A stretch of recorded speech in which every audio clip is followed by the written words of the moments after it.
What's up, everybody? Welcome back to the Street Parking Podcast. Today we have a super fun episode. Well, I feel like it might get a little deep, to be honest. But I'm really excited about it. I'm here with two of my good friends, Karianna and Bill Anthes. And they are the co-founders and owners and programmers and minds behind Between the Ears, which is something that started, I believe, and we'll get into it, they can describe it better than I can. It started as an approach and a way to think about exploring the physiology of psychology, and now has a program that they have a program that goes along with it and some other smaller programs in there, and they do things in person and things online. Anyway, it's a lot. So we'll get into it and I'll have them explain it a little bit better. We're working on some collaboration stuff with the street parking community and them. And actually, Karianna and I go back years, longer, over 10 years, when we both worked in CrossFit together. So I've known her for a long time, and now here we are working together. So, all right. Yeah, let's do it. So this is the second time that you guys have been here in Vancouver with us. I don't know how much we posted or anything like that last time you guys were here, but this time you're here. We're doing some filming for a collaborative program that we have coming up in a little bit. But today we're just going to talk so that people can get to know you, who you are, and what you guys do. So if you want, at first, a little bit of your individual people. So we'll let you guys go like one at a time. That's always the funny thing when they ask like a couple to who are you? And it's like, who are we? We're both, right? Right. I guess we'll start just when we met, because that's who we are together. So if you want to talk about who you are individually, kind of what got you to where you're at today, and then how you guys came together to create what you've created, would be awesome. Well, since I've known you the longest, I'm going to go first. Okay. You're the boss. You and I met, I was thinking probably 15 years ago, maybe. Because I always count everything based on our kids' ages, Right. Your kids, when we met, were little. Where my kids are at now. Right. Yeah. So that's crazy. But yeah, I kind of got into, I was in the fitness industry. I was attracted to CrossFit, which sort of ties into a lot of this, I think, because it was something different from the traditional fitness I was sort of currently involved in. And there was that intangible, deeper experience that I thought was just awesome, alongside a methodology that made sense that to date hadn't been really explored. But as soon as I went to a level 1, I opened an affiliate, started working for CrossFit. At the time was a competitive, I'll use that in quotation marks, when there was the sectionals, remember sectionals? Yes, I won my sectional. That's my highest moment of achievement. I went on to work for CrossFit in a few different capacities, but recently just sold our CrossFit gym, which was just a really cool journey and just time to move on. But yeah, that's kind of my background. I'm a mom of 2. How long did you own? You owned CrossFit Morristown for a long time, 15 years. Right. So I opened in 2008 with zero plan. I had a boot camp with 15 people, and I always tell this story for anyone it's maybe a good and bad thing to tell people who are interested in starting a business, that my accountant at the time was this is not a good idea. You should absolutely not do this. And I'm I'm gonna do it. I just feel really passionate about this, and I'm really willing to work. And I think we created a really incredible gym and business, and we're able to sell it, and it's going on with the community there. And so I think that just is to say that I really felt so strongly about what CrossFit was at the time, and people didn't know there were other CrossFits. Oh, there's another CrossFit? You're yeah. It's kind of its own little, before social media and all that. So the organic kind of grassroots time. And your kids are now how old? 18 and 15. Yeah. And one of them's getting ready to go away. Yeah. That's so crazy. Yeah, I mean, I feel the same. Our stories were so aligned, because I also opened the gym in 2008 and had no idea what I was doing with no plan. But I was over here in Salt Lake City, and it was the first gym in that area. Even in the state, it was the first official CrossFit affiliate with a location. And so yeah, the very parallel. But what I remember about you, or what I would, because I feel that we're the same, like very similar in a lot of ways, except for I feel like you were always so much more like dialed in and serious is not the right word, but like a word. professional maybe, more professional or more. We're how old are you? 44, just turned 44. Okay, so you are older than me a little bit. I always just felt like you were so much more mature than me. Mature is a better word than serious, and so I looked up to you a lot, and really appreciated your friendship.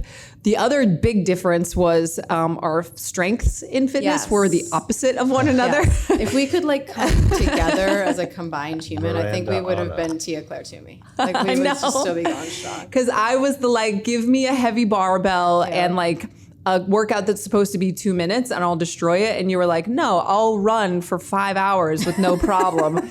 And my max time before dying was 10 minutes. So do you remember I have to tell the story, the Florida, because it's oh still my like gosh. a traumatic moment for me. Like I have struggled with comparison for a long time. And also like, that's something cool about CrossFit, that you compete and it can be like on the healthier side, it can be on the less healthy side. I sort of trended to like the less healthier side for a long time until I kind of got better at that. But I was invited because I won my sectionals down to the IMG thing in Florida. Yes, I remember, like, of course I what do. It was. But I had no place being there. Like it was you, Jason Khalipa, Spieler, like Clever was there, Yes. like Heather Bergeron was there. Now my Lindsay sectionals Smith. at the time, for people that don't know this, those were individually programmed. So it wasn't like we all did the same workouts. And ours happened to be like great for me. It was like very light gymnastics, hence why I won. So we get to this thing and we're out on this turf and like we're coming up with the workout and I didn't say anything because I'm like, I should not even be here. I'm not piping up. Well, I later realized like you should say something because you guys were like 95-pound snatch. I had literally never done a 95-pound snatch. And not It's Tanya Wagner was there. all I was thinking was like, I just want to like teleport myself out of here. Like, please, like There's can like a meteor- photographers everywhere. They're videotaping everything. It was nerve-wracking. And I just hoped that like a meteor would crash and like that was it. Because the last thing I wanted to do was like, I didn't even know how I was going to perform this workout. And it was a sort of stadium style. And when you were finished, you would take a knee. So now imagine like not being able to do the movement, being insecure, being around all these like superstar athletes. And then not to mention, they all are on a knee just watching you. Everyone was on a knee. To be clear, I don't remember this happening to you at all. Well, that's so good. it's burned in Hopefully your brain, but nobody none of else the rest does of us either. remember this traumatic experience. Everyone's on a knee. I'm trying to snatch. Finally, Dave's like, clean and jerk it. Oh like, my gosh, he's I think I was on his team, which made it worse because he's so competitive. I'm like, hit myself in the forehead.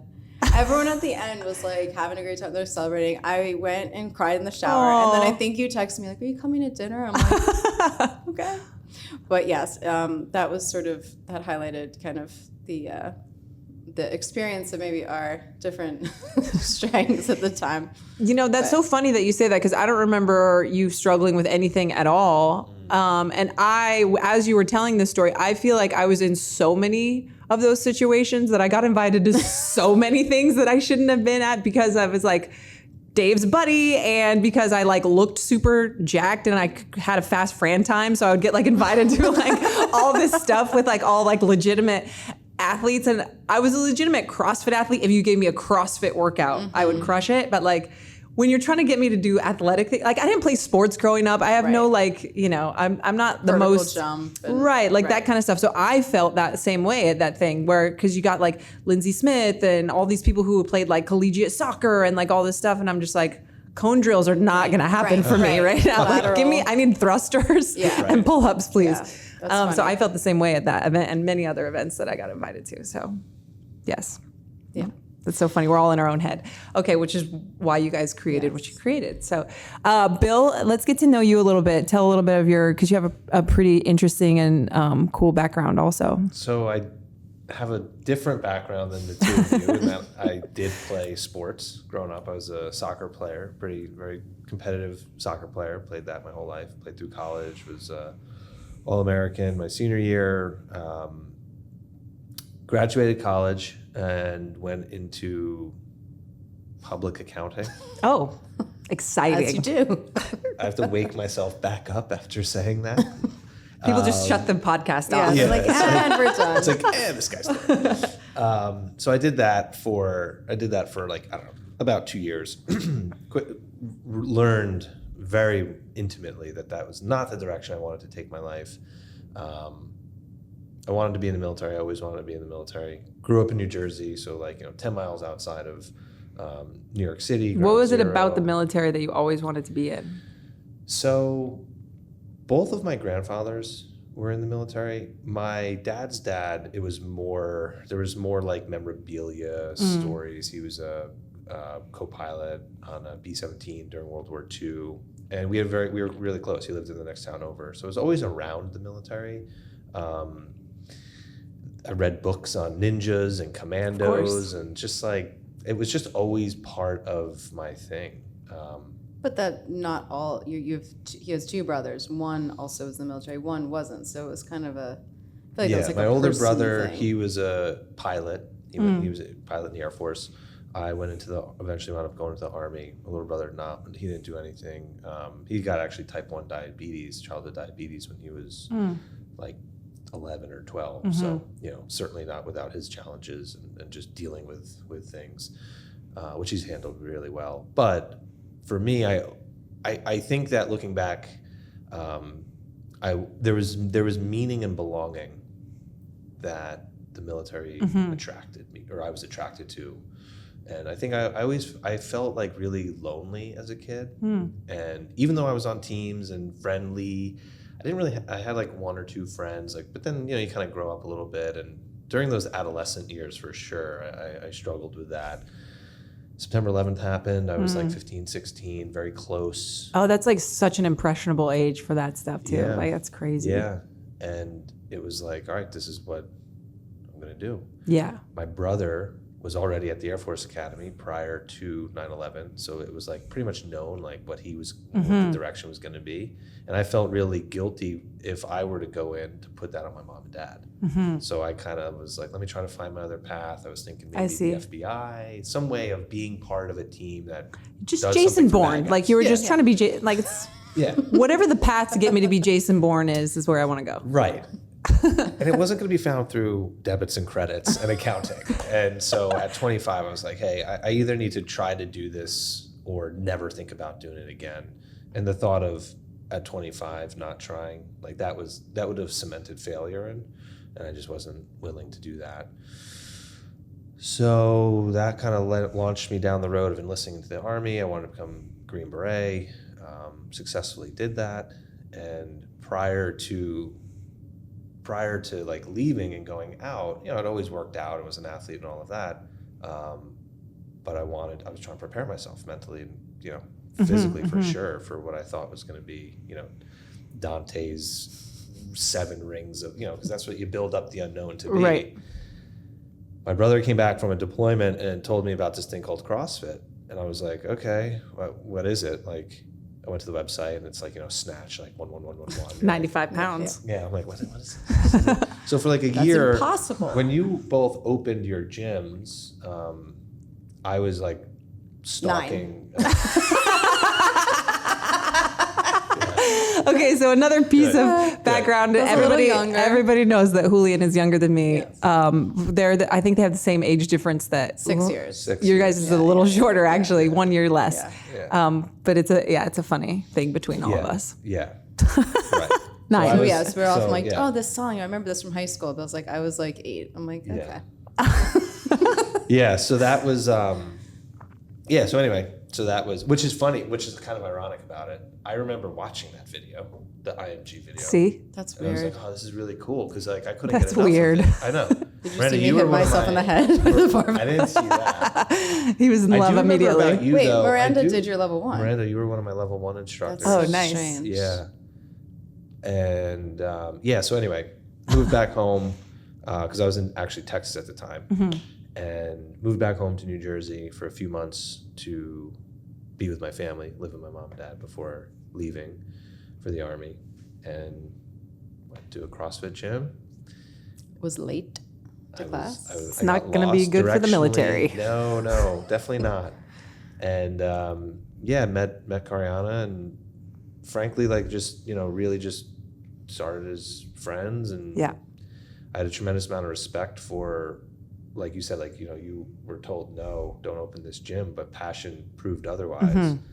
And there was just this person, I'm like, I've never met someone like this before, and it was really cool. And then the rest is kind of history. I kind of remember all of that stuff happening. Yeah, it was really, really, it was very difficult, very, very difficult, but the challenging things usually have some pretty good reward in them too. Before we move on to what you're doing now, and how that all came to be, because that's like another shift after. Can you explain what a Green Beret is for people who don't know? Yeah, so Green Beret is Army Special Forces. So we're trained in unconventional warfare and foreign language and a bunch of those sort of special operations tactics. Okay.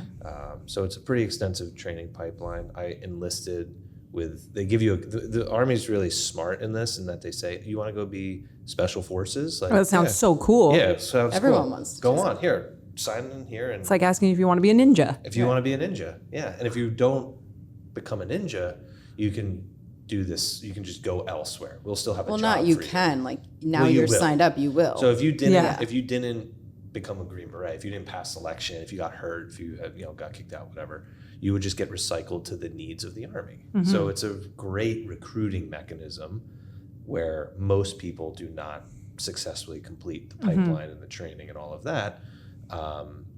But it's a great way for them to hit their quotas and get their numbers. So Army, Special Forces, Green Beret, those are like the same kind of thing. Okay. Yeah.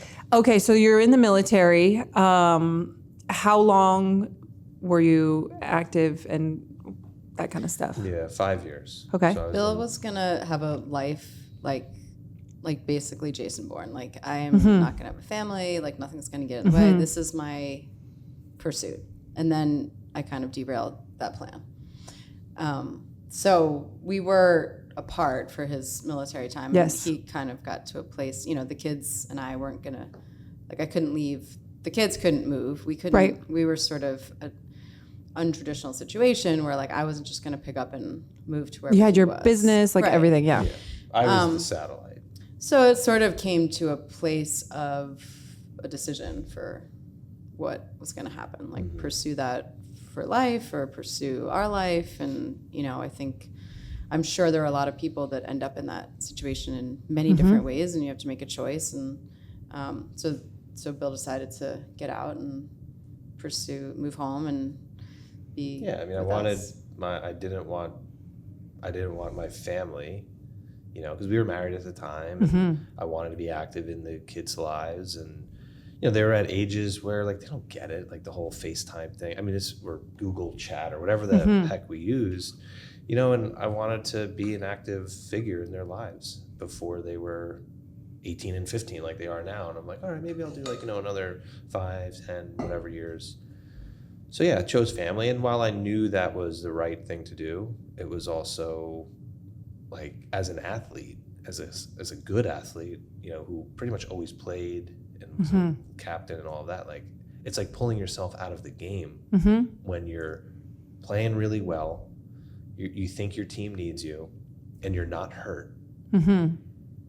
Why would you ever pull yourself out of the game? That's just not what an athlete does.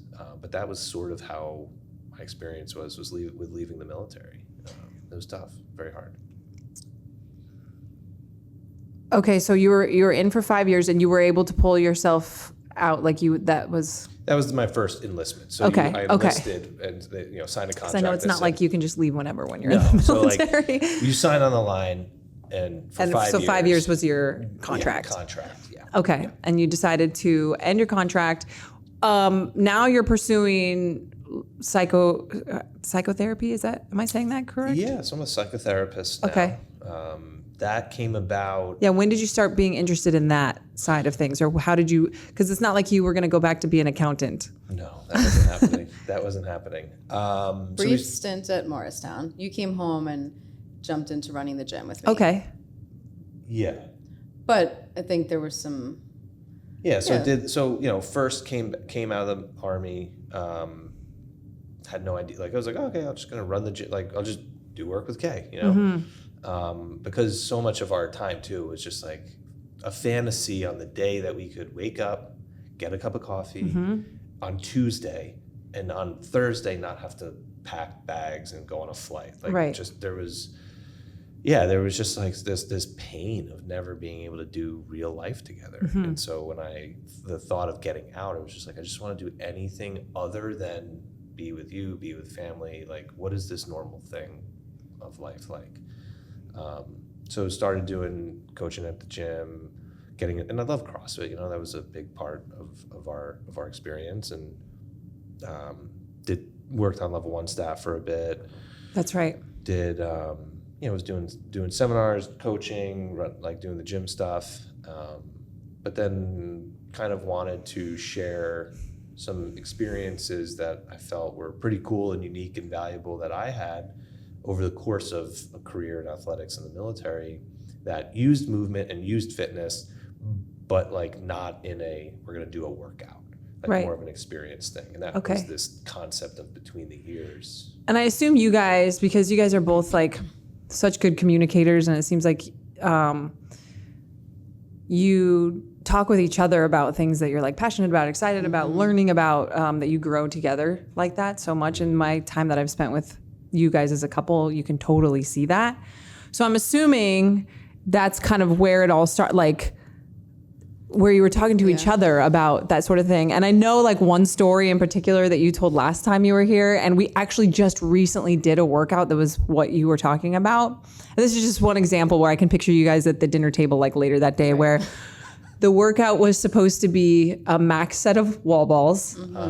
Oh yeah, I saw And that. then That was whatever else. But like the goal was do as many as you can. Yes. And if as many as you can is 12, that's fine. Right. But be do as honest, many. yeah. And your frustration when everybody dropped the ball at like 10, 15 Yeah. reps. Right. And it's just like, I'm sure that there were so many things that you guys saw running your gym day to day where you're working out with people in person, where you're just like, you could be doing so much more, or I can see this person struggling with just like not knowing what weight to use and like having this, whole conversation in their mind about all of that stuff, or Karianna's panicking about the 95-pound snatch, where you see where people's like mental state at is just by watching them warm up, work out, how they're doing, like moving through a class. Yeah. And so I can imagine you guys starting to talk about Yeah. this idea of what it is now with Between the Ears, and I know it's Yeah. constantly evolving and changing and growing.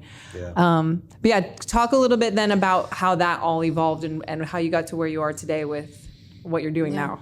I mean, I think throughout our time, like going back and forth and doing different workouts, and really, to your point, like sharing things, journaling, that process of like what's beneath maybe the physical was just a constant. And so Bill had started doing these experiences, just seeing where it went. At one point, he thought about going back to the military. Give an example of what these experiences that he was so doing. it would be like, meet at the gym at 10 p.m. Here's the packing list.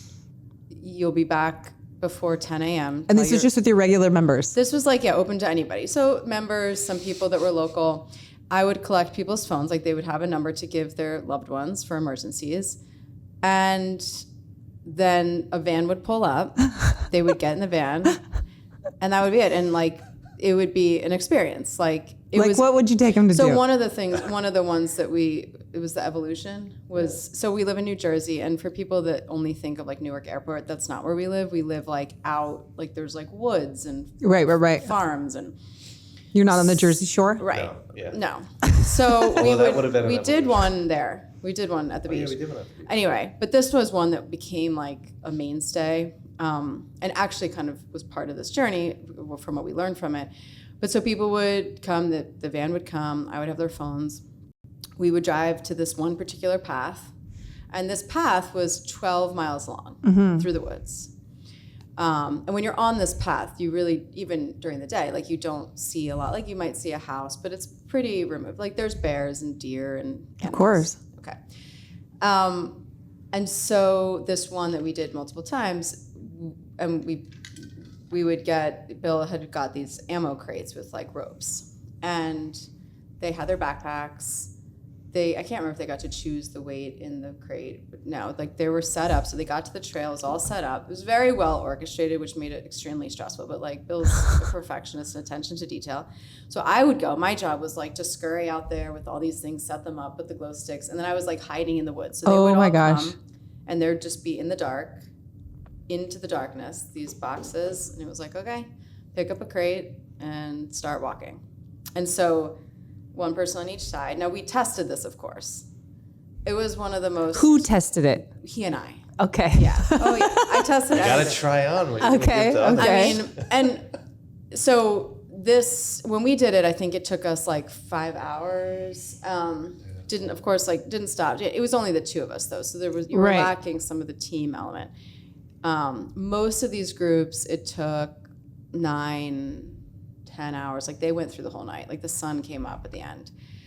And the experience, like what I valued about like Bill always was really good with any of these experiences, there were different ones, was like very much as like a guide. Because I think people hear that and they're like, oh, they associate it with something like maybe Go Ruck or Seal Fit, and nothing Exactly. wrong That's with like- those.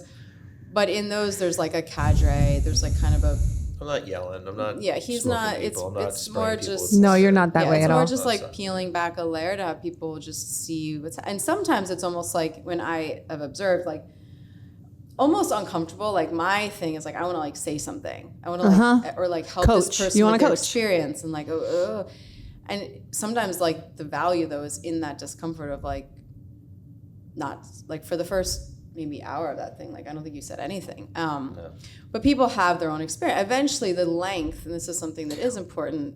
Well, I was going to people say break their down. relationship with you, too, if they were members of the gym, is for you to say something and tell me what to do. Right. Right. Right, and that That's a kind tough of one was, because I would tell that to people like, some of you I know very very well. Yes. I'm gonna have to. My job is to be a character and play a role here, and we might have to suspend to the best we can how you know us outside of this. I promise I'm not targeting you. It's not personal, and because people Of get in course. their head. yeah, because it's like, oh, he's just being mean. It's like I'm not actually being anything. You're making it. But point being, Yeah. It was challenging. It was. But those events, one, it was not sustainable because to go all night. I mean, we would be up all night, and Yeah, then you we had guys were kids, doing then it you're too like, oh and my gosh, prepping for yeah. it and everything. And people with their lives, like most parents, it would be like, fine, like if you can go do this thing, but like, hey, Johnny's got a soccer game tomorrow at 10 and you're on, you know, and people were like, and one of them, our very good friend, like one of my best friends had attended, and she actually had a background in social work. And she's like very close with us. And at the end of the event, she was like angry. Like obviously it had like stirred up some things as it kind of was intended to. But her point, which was like really changed everything for us, was like that was so powerful, some of these experiences, that it's almost like not irresponsible, but there has to be like a sort of, okay, how you handle the after. Like sort of like an integration almost. Because just like then releasing someone back into their life and these things are coming up. So the point of that was like those movement experiences were like there is some mindfulness. There's something that's happening psychologically. It's not just, oh, I just did like a long ruck and my body's tired. Those two things are like very integrated. So that kind of led us down, like there's something here and there's a responsibility, and like how do we kind of harness that and do it in a way that can add value for people. So that was sort of the start, and that happened over a few years. But it kind of bled into Bill deciding like, you know, to really pursue this and build it. And I think, you know, mindset and mindfulness, like that's been out there, and sure, it's a thing. I think previously like reserved for like yoga, like people get it, like yoga is about And like mindful meditation movement, and that or, stuff.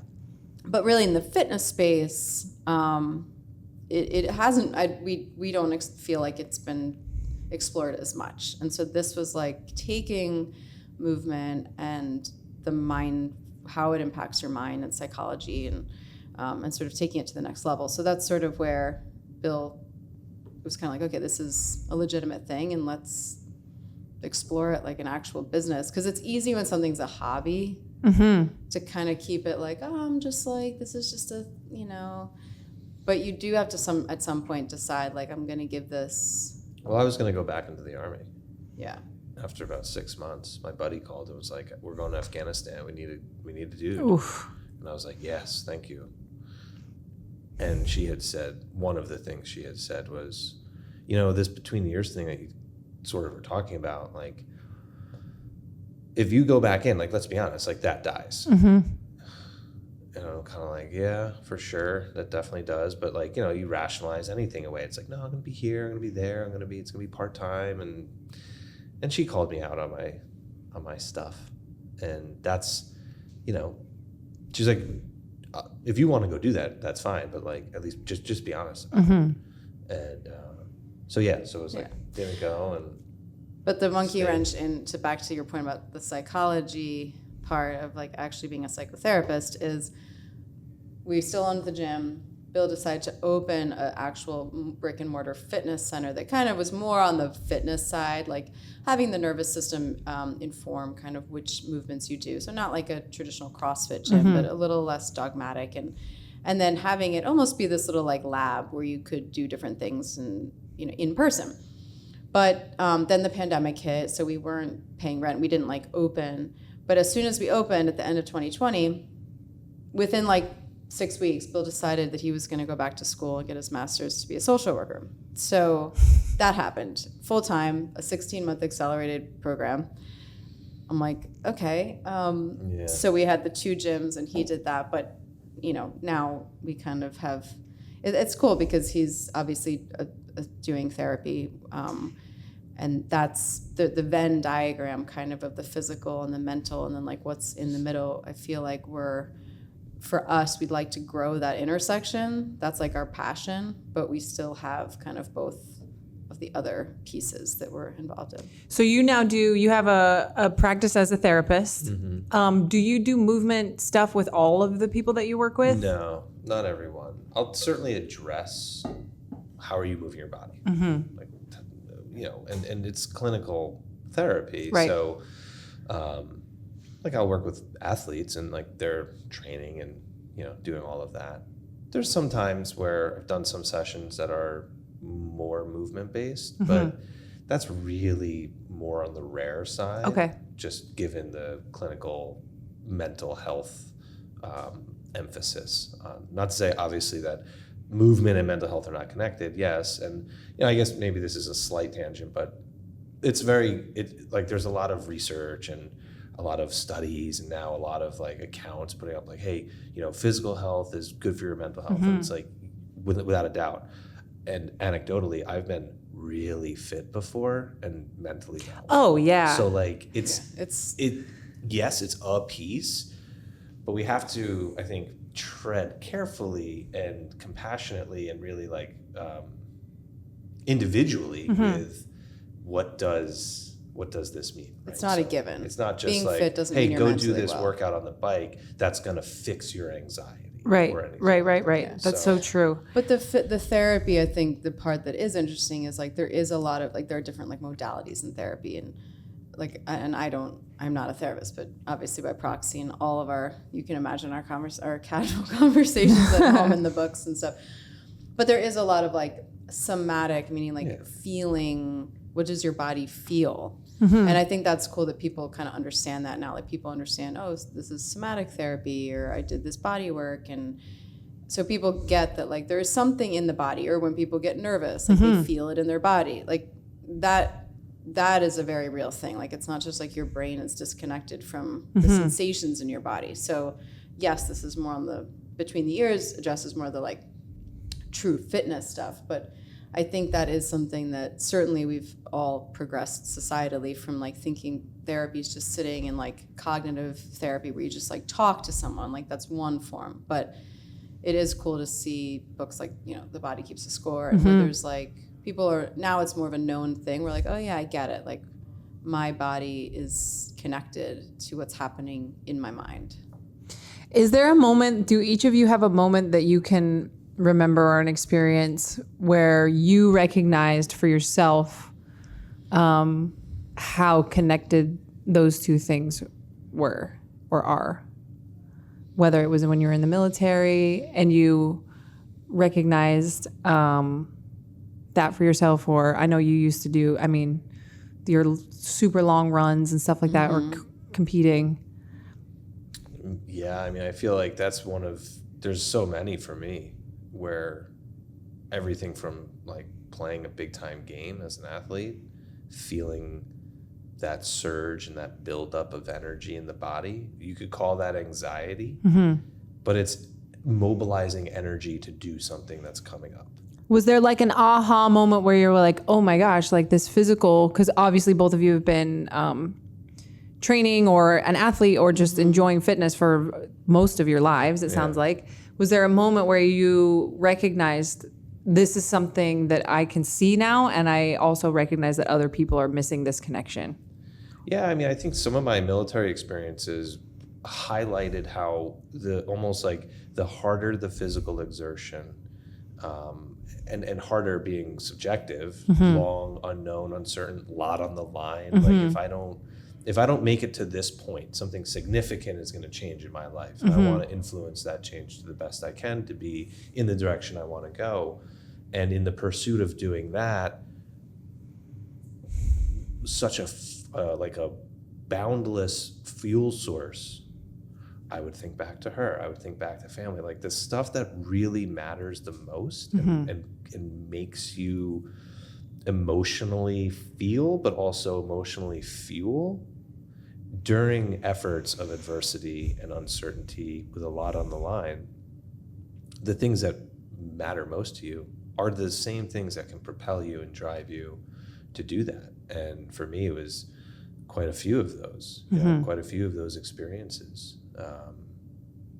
And it's like, when you start moving your body, it stirs things up, and it's, you shake some things up in there, and then what sort of rises to the surface a little bit, or maybe how it settles after, there is this notion of like experiences that expand your views and perhaps lead to more clarity on what matters. Yeah. And that's so powerful. And fitness is wonderful, of course. There's like things where you're just like, hey, no, just put tunes in, just to work out, do your thing. And there's also opportunity and room for like almost like putting your life under not a microscope, but just being able to have a felt experience that provides such clarity of like, this is what matters. If it all goes away tomorrow, if this is my last day, I'll be satisfied because I've experienced what matters most. Right. To me. And I think that's certainly strengthening for folks. I think that's really potentially healing as well. Right.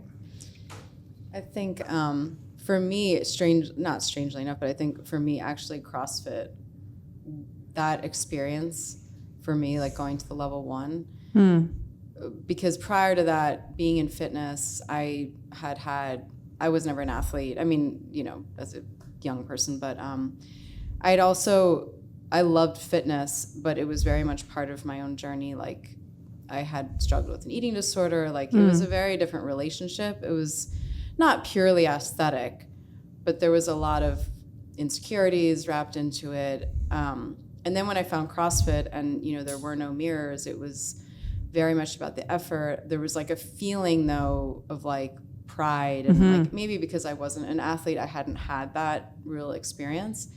And so for me, that was like, there's something else here. It's not just a very like transactional thing. And that wasn't originally what like really attracted me to it. And I was like, this is such a powerful experience. There's like so much more depth to it. Like the rest of the fitness industry, like same up to the point where I started training CrossFit was the goals and everything were very shallow. Yeah. And again, like not that there's anything wrong with that. I think that's where most people start. Yeah. This was like this like portal though to something deeper and so for me, I like tapped into that. Now my experience with CrossFit from there, I had the range of like when I was fittest CrossFit by CrossFit standards, I was like a total basket case.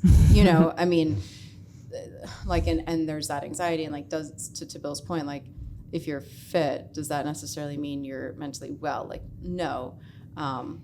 But then looking at that and like where between the ears and some of that exploration has gone, like I do think I've been able to, have that awareness and like build on my, just peel back some layers Right. for mindset and stuff. So I think it's the mindset, we really don't love that word. Right. I think It's being used so much. yeah, it's being used a lot. I mean, there's a lot of, recently someone who had joined our CrossFit gym before we sold it, and I had texted with this guy, and he saw us, now we'll like go in and do a workout, which is kind of fun, just like be part of somewhere, show up and just like do a workout. And he came over and was like, "Oh, are you Karianna? Like, I'm so-and-so." And he's been coming now for like whatever, 6 months. And he's like, just wanted to thank me. And it's been so like transformative for him. And we were saying, I was like, yeah, it's like tough when you want to tell someone like this will change your life. Mm-hmm. It's almost like to the point of mindset, like it's kind of an eye roll, like, all right, like, but it's hard because for many people at CrossFit, it is like it will change your life, but it's like nobody believes that. So it's sort of the same thing with mindset. Like this is truly like a mindset exploration. Like, but every time we try to explain like what is between the ears, it's a little bit like, I sometimes feel that like eye roll because it is mindset, but people's association with mindset's kind of flighty and like, I don't want to do yoga. I think there's, and the person that I think of a lot that is like that, because I'm very like, I love thinking maybe to a fault of like, what am I feeling? Why am I feeling this? Like I've always been that way. But Julian is not. Like he's the like, you start, doing like tuning forks and shit around me. Like it's not like I can't do this like the meditation thing and journaling is fine. He'll do some journal stuff here and there, but the woo-woo like yoga-y type stuff, it's just a complete turn off for him. And maybe that's something that he should explore. Like, why does it bother you so much? Just like be in it, and there's a lot of people that are like that. But then there's also, so I have two experiences that I can think of that are like almost the opposite, where I can really, it really showcases to me how fitness can go both ways when it comes to the mental side of it. When I was training for the games in 2014 and 2015, we knew we were going to have to swim in the ocean. And I didn't even like learn how to swim with my face in the water until this point in my life. So like I knew how to swim, how not to drown, like to jump off of a boat and then swim back to the boat. It's not like I couldn't swim. But we would go practice in the ocean in Santa Cruz, and it was freezing cold, and the waves were big, and the water's really, really dark. Everybody else on my team had grown up in California, and one of the girls was a competitive college swim. Like I was terrible, and they were all super comfortable.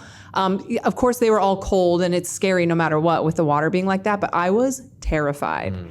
And I would like cry on the way over there. I was so scared, but I recognized how important it was for me to do this because I needed to overcome that. Like I didn't want to die never having overcome that. Now to this day, like I don't go swimming in the ocean just for the fun of it. But like I can always think back to like, no, I did that. I overcame that. If I wanted to do it again, I could. I'm confident that I could, So we had to like learn how to dive under the waves and go out there and then learn how to come back in. And it was like a whole thing. And I'm so happy that I recognize like it's just your mind. You just need to overcome your mind and you're going to be fine. Right. The opposite experience I would say is when I was pregnant the first time. And I just couldn't push as hard once your belly gets big and you just can't, that feeling that we all chase when we were like addicted to the CrossFit high, you just can't when you're by can't design. Right. Yeah. You can't get like you can't move fast enough and like to feel that, nor should you. Be blacked out on the ground or anything like that. And it was it was like a drug addict. Like I really struggled with, that was my outlet. That was my, like how I dealt with problems. That was where I would go to if I was stressed out or anxious or whatever. And I was now in this situation where I was forced to figure out. Yeah. And so I see both sides of it.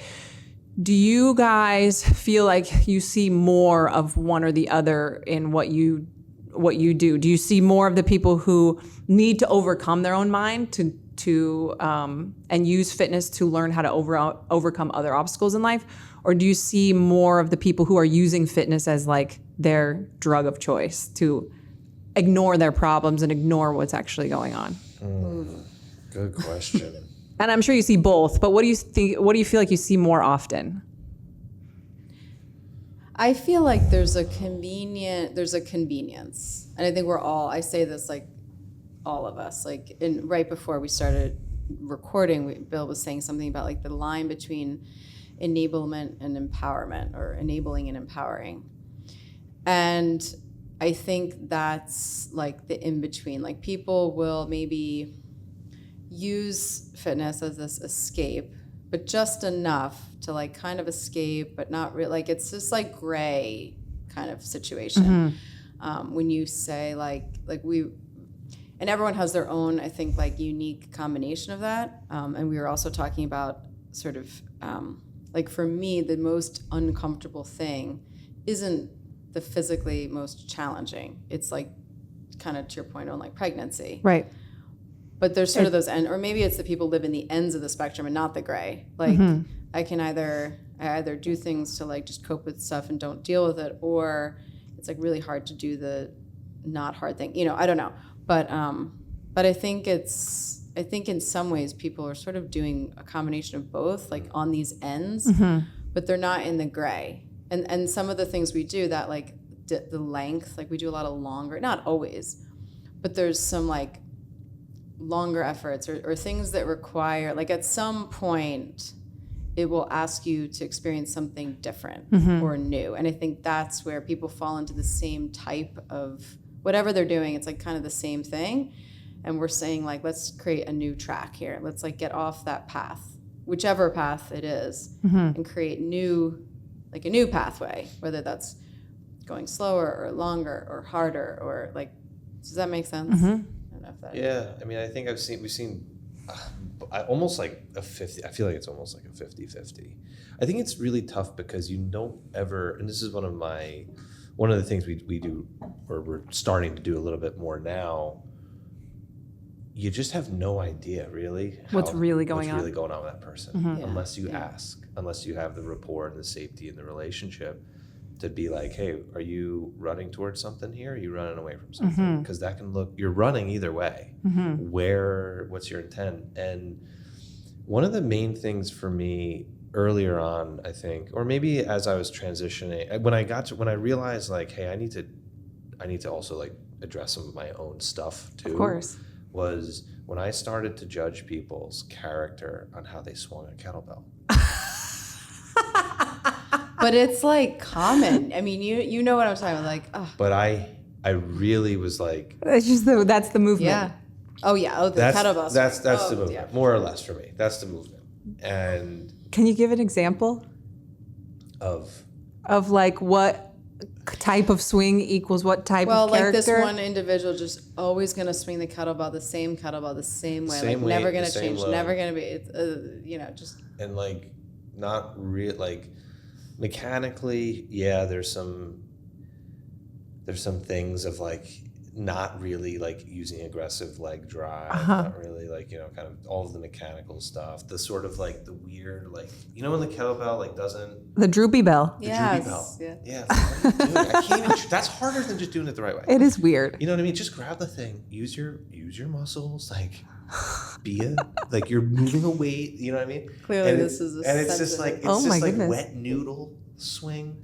So what does that say what does the droopy bell say about that person in your mind? Listen, I put that in the Listen, box he doesn't, if you're listening to this or watching this, he doesn't know you, so he can't think it about you. Yeah, if you're a droopy kettlebell But you swinger, also said this was a problem this was your own projection. without a doubt. Yeah. And we do that, This is a we do projection. that about how people dress. We do that about, it's something, everybody does it in some cases that, we probably shouldn't do. But yours was the droopy kettlebell. So what would the droopy kettlebell? You don't care. Yeah. And you refuse to try. And for those things, for me, like if somebody, That's the worst. Yeah. Yeah, like that's just like, I cannot relate to you now. And not only can I not relate to you, you're my enemy. And I don't like that. Like I really, because it's not if somebody's just having a droopy day. Like you've seen them swing the kettlebell other times. But like today's obviously just an off day. And it's not to say you have to be perfect or like look like, this. We will not be doing any kettlebell swing workouts while Bill's in town. The reality though is that's your problem. That's mine. Because that person, if they, when you realize like, because there's a lot of people that you know, like there's just so much more to also like what's optimal with fitness, like, and what that human, and I think Bill has really like helped me in that as well. Like definitely as a, like with your experience with now as a therapist, like I recently actually coached at the CrossFit gym, and it was like a huge class. It was it's different than what we do now. So it was like this huge class. We don't coach a lot of like barbell stuff at our gym. We just don't do a lot of barbell, like complex movements. And it was a clean. And there was an elderly, a newer woman who was older. I mean, maybe in her 70s. And the point is, from a fitness, what would be the most effective tool would have probably been a light kettlebell versus the barbell. But this woman really wanted to use the barbell. And Bill made like a great point after. And I was like, fine. And it was like, yep, let's just take the load down and like, let's keep working on it. She was not going to injure herself. Right. But Bill made a great point. Like, this is like an older woman. She's probably at a point in her life where people are like taking things away from her. And like, just let her do what she wants to do. That was like the most important thing. But it would be easy from a like by the book technical to be like, what's the ideal tool for this woman for her fitness? But it's about the human. Yes. And like, really, what's that human, and what do you know about this human? Well, probably very little unless you get to know them. But assume you don't know and don't make the judgment, because there's what they're doing for that hour in the gym. You don't know anything especially about the if it's like hours. the first time or the only time you've ever seen a person. Like, obviously, if you see somebody every single day and you get to watch them move every single day, you can start to like understand some things about like that person and maybe how they approach fitness. But if it's like a one-time thing, it's like, you know, I always well, actually, I had a really good example of this. So we took a seminar a couple weeks ago that was working with larger bodies. And Athena, who was the instructor there, has lost a significant amount of weight, but she's still a big person. And so, you know, I was talking to her and I said, you know, if you were to walk into a gym and they didn't know anything about you, they wouldn't know that you've already lost a bunch of weight. And so their assumption is that you know, there's so many things you can't do and blah, blah, blah, blah, blah. Like the assumption is there just based off how you look. And so I always try to like remember that when I see, you know, when I start to judge people for this or that or whatever. Like, I don't know what happened to them yesterday. You know what I mean? So that's, I mean, I'm not perfect with it by any means, but I have always tried to remember that and think about that. What we struggle with, and I would say with street parking, especially because we're not in person with these people almost ever. I mean, we have the meetups and we get to see as many of them as possible, but we have 35,000 members. We've probably met over the years 1,000, maybe 1,500 of them, right? At these events. And we see videos, but that's not the same, of course. And we all edit our videos to choose the, you know, the highlights or choose the parts that, you know, we want to make fun of ourselves about or whatever the goal for the video was. But what I have seen, like through owning the gym, working for CrossFit, and now with street parking, that is the most common, and you guys can let me know what you think about this, is people who just kind of get to the point where they're checking the box. Like they show up and they actually don't think about it at all. They don't they're not gung-ho for it. They're not like not trying, but it's kind of this like comfort zone. Like, I'll push this hard. I want to push past discomfort because that's like my drug, but I won't go like past, there's a spot where I also won't go past that. And they just kind of live in this.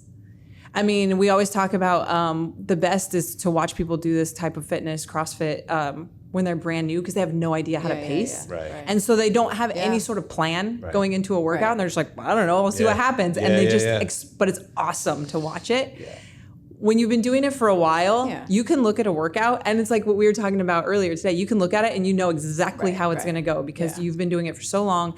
You know when you need a break, how long your break's going to be, when you're going to get like everything because you've done it so much. And what I like about what you guys do is you try to push people out of that, and you change one element, or you encourage one way of thinking in a workout where normally they wouldn't have ever thought about that, or something to push you out of your normal just 3, 2, 1 go, and now I'm just like in almost like autopilot. And that's kind of what, you know, for us, like what I between the ears, like when before we started recording, asking kind of like, what is it a program? Is it an approach? Is it a methodology? I mean, it's all of those things. One of the things we're not saying is like, to Bill's point earlier, like every day doesn't need to be, nor do we think it's ideal to be this like super like, okay, I'm gonna like think about this, or this is gonna be out of my comfort zone. Like for most people, even for what we practice, like, you know, once a week is like a great like add-on. It's no different than like when you guys like, you're gonna incorporate endurance. You're not maybe gonna like, I trained for an Ironman. That was like 16 hours a week of like endurance training. Like that's very much in one direction. Having like a sprinkling of that, like a dosing of it every week is great, because then it does kind of take you out of that. It gives you a little more intention. But it's also using a tool like fitness that you already enjoy. Like for, I think, a lot of fitness people, and that's kind of why we think this is great for people that engage in this type of fitness, like, you know, is because sure, yoga or meditation, of course, there's value to it. Nobody's denying that. But if that's not your thing, it's unlikely you're going to maybe engage in it or get as much out of it. So it's like taking something you already love and just having a little bit more of a bias towards that focus for, you know, so like once a week, or if there's a weekend event, like we do some seminars, like kind of going and having an immersive experience and then trying to incorporate that into your life. But it's not like every day we're doing this, like, nor is it like in the workout either you're necessarily having this like super deep thinking, because if you're in your head, you're removed from the experience in some ways. So we want enough intention, enough awareness, but really this notion of like feeling yourself physically, being aware of your thoughts mentally, perhaps sensing whatever emotions, which are just, you know, energetic things going on, like actual energy, not like woo crystals energy. Not there's anything wrong with that, or whatever, but like, you know, this sensory, this felt experience after is when there's a like very fertile soil to apply some introspection and to kind of process and to be like, this kind of like during the thing, like, note it, but stay in the experience, whatever that is. If it's the hardest effort you've ever done on a bike or the longest effort, you know, multiple hour kind of iteration, like be present with what you're doing now. You can process and be aware and have the time for introspection is once you've completed the thing.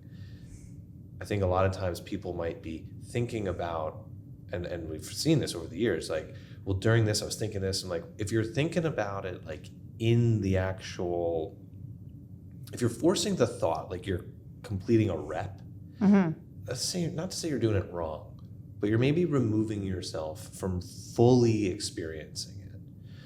If you're thinking about it, if the thoughts are just natural, like the tide, then it's like, okay, you're there. You don't have to force the thought like you would perform a thruster or a rep of the movement. The time for that is after. Like process it after, once your nervous system's kind of, you know, calmed down or you've got some separation from it. Yeah. So what you guys have now, and there's multiple products within Between the Ears, but you have some of your seminars and your in-person experiences. You have the dose, which is now like a weekly workout, which is what you guys are talking about, where it's a prescribed workout and it's meant to challenge you in a different way each time, but also with some mindset and journaling and all of that kind of goes along with it, which I think is really, really cool. And you also have some other shorter like challenges, that's what we're going to be implementing within street parking. And I won't get into it too deep right now because we're going to do a whole other episode on that when it gets closer to being released. But what I really like is that I think people naturally gravitate toward, like, I just want to crush myself, these hero workouts and that sort of thing. And they go into it and they're just searching for that, like, getting absolutely destroyed by a workout without any, I shouldn't say there's no meaning behind it, because there is a hero tied to all of those, but I would venture to guess that oftentimes the people that are doing those workouts looked into that person 0%. Right. Many people do, but not as often as you would hope based on the reason It's that just they a were. hard workout. Right. Yeah. And so I like that you guys are like, well, that's a cool experience, and that is a thing, and there is something to that, and there's a reason that people want that. But can we do more with that type of experience? And I also like, at least the workouts of yours that I've done so far, and the ones that I know are doing for the street parking and Between the Ears program, they're very much, they're repetitive, and there's not a lot to think about other than what you're doing. So there's not, the one that we did, because we did one yesterday, there was counting in that one, but in these other ones, there's not even really anything to count, or there's no technique to think about. There's no chalk necessary or anything like that. And I remember the experience that I had. You guys came for our Christmas party for our staff, and we did this hill sprint thing. And I didn't go into it with anything specific in mind, but you guys probably remember I shared this with you, where my mind went so that I could continue to push as hard as I could. Because, you know, another thing that I really like that you guys do is it's like, just be honest, run as fast as you can. Yeah. Like, we don't know how fast that is watching you. Right. Nobody else around you knows if you're going out 100%. You only know, right? And so I really wanted to honor that and do that. And I ended up like, there was this cone at the top of the hill, and it was my children about to be hit by a car. Like, that's where my brain went to naturally to push me, kind of like what you were saying when you were in those situations in the military, like where your brain would go to push you to do your best or whatever. And that's where my brain naturally went to. I was literally like sprinting to the top of the hill to save my child from the traffic. And but I didn't go into it with that plan or anything. It was just I was like, what do I need right now to be able to keep pushing? That's and I think that's the beautiful part about movement and intention and just being open. And you know, we don't have a trademark. This is like some wisdom traditional stuff that we're just exploring. It's just the modality in which we do that is through things we like, which is fitness and it's health and all of that. That's already in you. You uncovered it through curiosity, through effort, the willingness to actually do the thing. And I think when we uncover things that are like already within us, it's like, okay, now the question is like, that's you're fighting to get to the top of the hill, to that cone. You're pursuing effort for the most important things in your life. Continue that after the workout. Right. That's what the real goal is. Not to say I did that I came up with that, I found that, or I did 37 sprints or whatever the number is. It's like, no, you uncovered and connected to the truest, most valuable meaning in your life. Honor that, workout or no workout, in your life. And hopefully, like, we've done our job. If we've done our job well, if the application of the workout has nothing to do with fitness. That's, I think, if we've really done our job the best, people are like, I'm more patient with my family. I am, doing things in my life that matter. Like, we just use fitness to get there. Had the experience, now implement it and honor it outside of Lululemon and Nanos and whatever it might be, and chalk and stuff like that. Yeah, and I think had I been worried about how many rounds I was going to get, or if I was winning, or if I was beating someone else or anything, that wouldn't have come. It was just in your explanation of like, just run as hard as you can every single time. And just, that's it. That's the instruction. Right. And I really like that. And I think, it's so important. One of the things that we've encouraged members to do that's along the same lines, but what you guys have put a lot more time and effort and thought into what you're delivering is we would encourage members to choose like 1 or 2 workouts a week where they would quote unquote send it. It was like hashtag send it. You can't do it every day. You can't. Right. Physiologically, that's impossible. Yeah, physically, and even like the psychological, like you can't, like, I can't be running to save my kids' lives and every single workout. Like, that's stressful, and so there's a time and a place for it. But what we would encourage them to do is like choose the one workout. Here's 2 ways. Choose one workout that you love and go for it, because everybody loves to do that. But like, absolutely go for it without like, round one, come out hot and just hold on and see what happens. Yeah. And then choose a workout, the one workout this week that you don't want to do the most, and make yourself do that one workout, whether it's because it's movements you don't like or movements that you think you're not good at or whatever. Like those are the two most important workouts for your week. So we've encouraged people to do that in the past. And this is just like another, I feel like more thought out iteration of that. Yeah, and I think it's cool. There are so many, to Bill's point, like we do not have the trademark on mindset. You know, like in that reminds us that like we like will uncover like for us, that is a notion of like be of little preference, like the no preferences thing. Cause we all love our preferences. And so every now and then, like don't have a preference. And that's where, you're encouraging people who maybe are picking and choosing their workouts to be like, hey, pick one you don't want to do. Like, okay, like, and there's value in that. But be honest about it. Yeah. That's the hardest part. No one's you're going to know. Yeah. But I not to say too much, but like looking ahead at the challenge, what I think is cool for your community in doing these is, and you guys did it in a group, which was cool with your staff, and that there's value to that. There's also doing it without other people, then you're left with like you and you're on it. There's not the comparison. Sometimes it can be tough being influenced by like, oh boy, I'm like going so much slower than that person. And just sort of, there's value to both, but I think it's a great thing for, it is a cool thing to experience if you're kind of typically working out by yourself as well. So yeah, I think our community has the exact opposite experience of a regular like person who goes to a CrossFit gym, where they're so used to the energy in the gym that they really struggle to work out alone. What happens to our members when they come together as a group is they're like, oh my gosh, I just went so much hard. You know what I mean? Right. Like that was crazy. And they're like, so I think I think everybody should be able to do both for sure. Yeah. But yeah, I think doing some of those challenges and workouts that you guys have created alone is a completely different thing than doing it with a group. Yeah. And neither's better or worse. Because the one that I did yesterday, I was influenced by what other people were doing, and I started feeling like, well, I should be doing what they're doing. And it was this whole mental battle of you don't always have to do what Julian's doing. Right. Like you can just do what you decided to do. And so there's so much to it, but I think what you guys just bring is the awareness of it, and where you wouldn't even notice those thoughts. You guys are just encouraging people to notice what comes up during it, after. Yeah. And everything. The last thing I wanted to ask, because I wrote this down when we were talking before we started, is you said there are the ABCs of between the ears. Can you tell me what those are? Agency, belief, and connection. And those are pillars, a mantra, whatever, that agency, we define agency as the ability to choose among choices.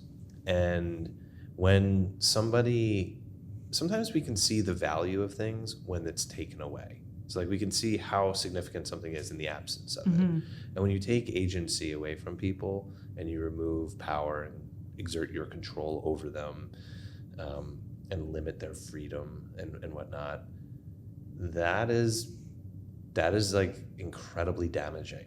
And what we want to do for people who, may be vulnerable or disempowered or just don't have that felt sense of agency in their life is promote their own agency and developing it. No different than you would develop strength or endurance or anything like.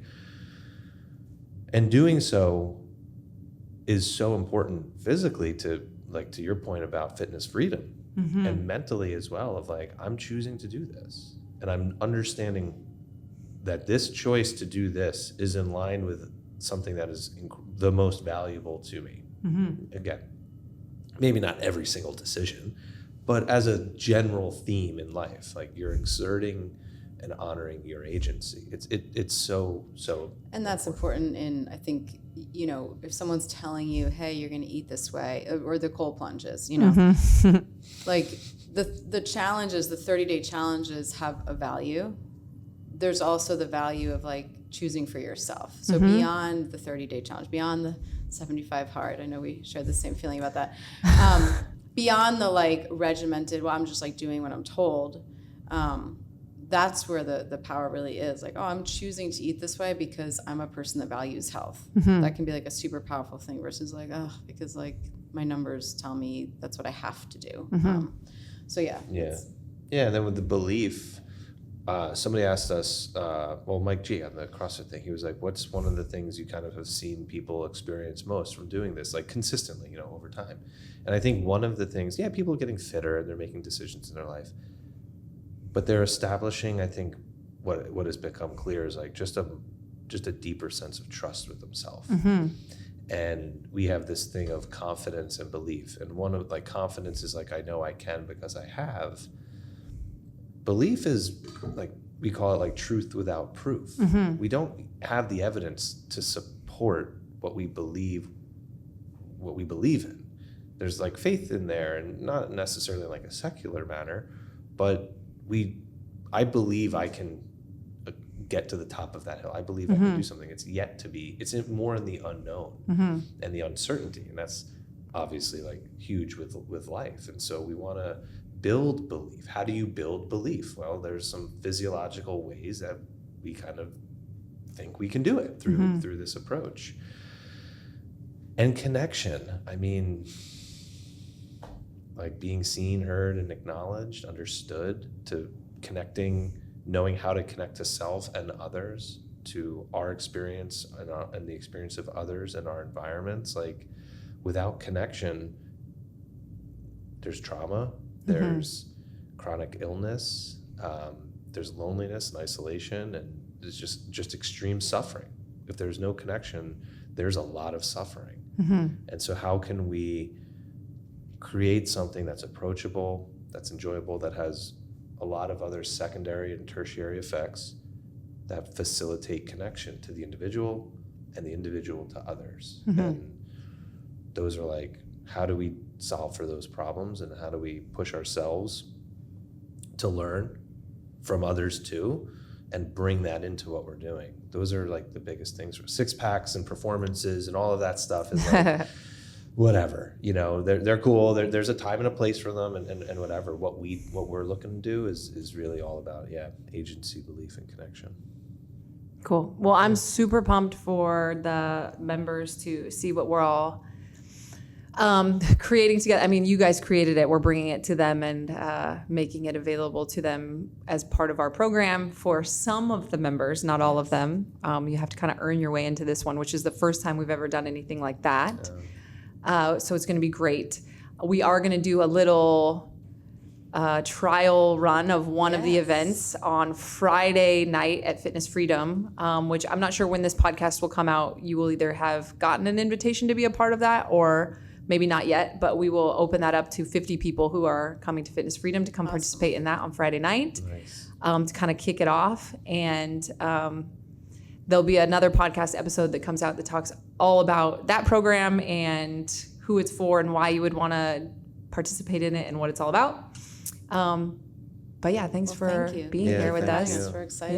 Yeah, and honored thank you. to be part of Street Parking and Yay. all the stuff to you be guys brought are into bringing. your community, like one of the most, and we were talking about it after the last time we were here, like it's just super inspiring what you all have built, and changing lives is like one of those things where you're like, yeah, okay, changing lives. Like like the person who sells like, you know, the indoor plant could say like, we're changing lives by elevating spaces, and like we can all buy into that. Like there's truth to that. It looks nice. You know, but like to feel that and to be inspired by that, and then to be invited in, it just Thank means you. a lot. So yeah, thank you. Of course. All right. Till next time.